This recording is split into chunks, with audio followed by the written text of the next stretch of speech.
नमस्कार, मैं हूं नंदिता कुडेशिया और आप देख रहे हैं डीएनपी इंडिया। आरएसएस समर्थित बीएमएस के बाद आरएसएस के कृषि संगठन भारतीय किसान संघ ने भी अब केंद्र सरकार से नाराजगी दिखाई है और देशव्यापी प्रदर्शन का ऐलान कर दिया है।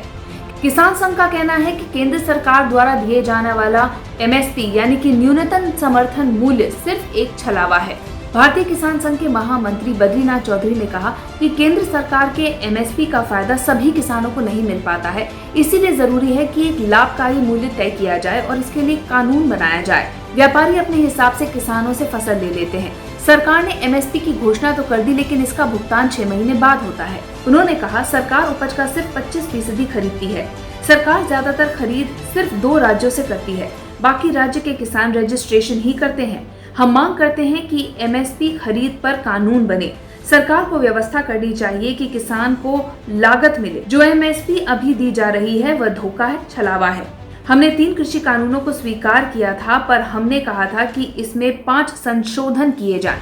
आरएसएस से जुड़े श्रमिक संगठन भारतीय मजदूर संघ ने भी बढ़ती महंगाई के खिलाफ आज प्रदर्शन किया। इसके अलावा 28 अक्टूबर को डिफेंस सेक्टर और कई और सेक्टर्स में कॉर्पोरेटाइजेशन और प्राइवेटाइजेशन के फैसले के खिलाफ भी आंदोलन करने की तैयारी की जा रही है। केंद्र सरकार ने बुधवार को मौजूदा फसल वर्ष के लिए सरसों, गेहूं और 6 अन्य रबी की फसलों के लिए न्यूनतम समर्थन मूल्य में इजाफे का ऐलान किया है। गेहूं के दाम में 40 रुपए की बढ़ोतरी की गई है और अब 2015 रुपए प्रति क्विंटल के हिसाब से न्यूनतम मूल्य में गेहूं की खरीद होगी। इसके अलावा सरसों की एमएसपी 400 रुपए प्रति क्विंटल बढ़ाकर 5050 रुपए कर दी गई है।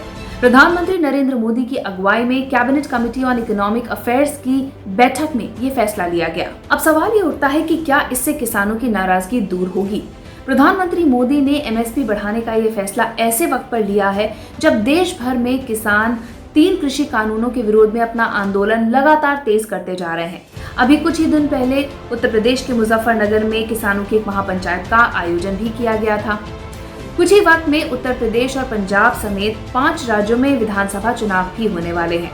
माना जा रहा है कि खासकर यूपी और पंजाब में बीजेपी को किसानों की नाराजगी का सामना करना पड़ सकता है। अब आपको बताते हैं कि एमएसपी आखिर है क्या। एमएसपी यानी कि मिनिमम सपोर्ट प्राइस, ये वो गारंटेड कीमत है जो हर किसान को अपनी फसल के लिए मिलती ही है, चाहे बाजार में उस फसल की कीमत कम ही क्यों ना हो। इसके पीछे तर्क ये है कि बाजार में फसलों की कीमत के उतार चढ़ाव का प्रभाव किसानों पर ना पड़े और उन्हें अपनी लागत का जो मिनिमम मूल्य है यानी कि न्यूनतम मूल्य मिलता रहे। अभी तक जहां से भी गुजरे हैं ये पाया गया है कि सिर्फ 6% किसानों को ही एमएसपी का फायदा मिल रहा है। ये किसान ज्यादातर पंजाब और हरियाणा के हैं और इसीलिए कृषि कानूनों का विरोध भी इन्हीं 2 राज्यों में ज्यादा हो रहा है।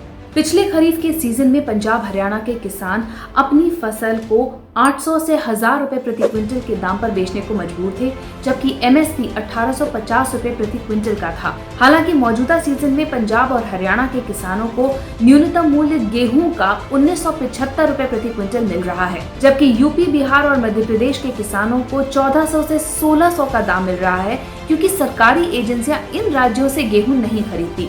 हालांकि सरसों एमएसपी से 12% और मसूर 7% ज्यादा दाम पर बिके। सरकार फसल पर जो एमएसपी तय करती है उसी दाम पर किसानों से फसल खरीदती है। हालांकि आंकड़े बताते हैं कि गेहूं और धान की जितनी फसल हुई है उसकी आधी भी सरकार ने नहीं खरीदी। फूड कॉर्पोरेशन ऑफ इंडिया के मुताबिक 2015 में 1044 लाख टन धान की पैदावार हुई थी, जिसमें से 342 लाख टन यानी 33% ही सरकार ने खरीदा। इसी तरह साल 2019-20 में 1189 लाख टन धान की पैदावार हुई, जिसमें से सरकार ने 510 लाख टन यानी 43% खरीदा। 2015 में 923 लाख टन गेहूं की पैदावार हुई थी, जिसमें से सरकार ने 230 लाख टन यानी 25% गेहूं खरीदा था, जबकि 2019 में 1072 लाख टन गेहूं की पैदावार हुई, जिसमें से 390 लाख टन यानी 36% गेहूं ही सरकार ने खरीदा था। एमएसपी तय करने की प्रक्रिया काफी लंबी और जटिल होती है। इसके लिए आयोग अलग अलग इलाकों में किसी खास फसल की प्रति हेक्टेयर लागत, खेती में आने वाला खर्च, सरकारी एजेंसियों की स्टोरेज क्षमता, वैश्विक बाजार में उस अनाज की मांग और उपलब्धता, इन तमाम आंकड़ों को जुटाती है। इसके बाद हितधारकों और विशेषज्ञों की राय ली जाती है और अंत में केंद्रीय मामलों की कैबिनेट समिति इस पर अंतिम फैसला लेती है। किसी फसल के प्रोडक्शन में जितना खर्च आता है, सरकार उसका 1.5 गुना मूल्य देती है। A2 किसान की ओर से किया गया सभी तरह का भुगतान, चाहे वो कैश हो या फिर किसी वस्तु की शक्ल में, बीज, खाद, कीटनाशक, मजदूरों की मजदूरी, ईंधन, सिंचाई का खर्च जोड़ा जाता है। A2+FL, इसमें A2 के अलावा परिवार के सदस्यों द्वारा खेती में की गई मेहनत का मेहनताना भी जोड़ा जाता है। C2, लागत जानने का ये फॉर्मूला किसानों के लिए सबसे अच्छा माना जाता है। इसमें उस जमीन की कीमत भी जोड़ी जाती है जिसमें फसल उगाई गई है। इसमें जमीन का किराया और जमीन तथा खेती बाड़ी के काम में लगे स्थायी पूंजी पर ब्याज को भी शामिल किया जाता है। इसमें कुल कृषि पूंजी पर लगने वाला ब्याज भी शामिल किया जाता है। ये लागत A2+FL के ऊपर होती है। आजादी के कुछ समय बाद ये देखा गया कि किसानों को अपनी उपज का उचित मूल्य नहीं मिल पा रहा था। जब पैदावार कम होती थी तो दाम बढ़ जाते थे और जब पैदावार ज्यादा होती थी तो उन्हें कम कीमत मिलती थी।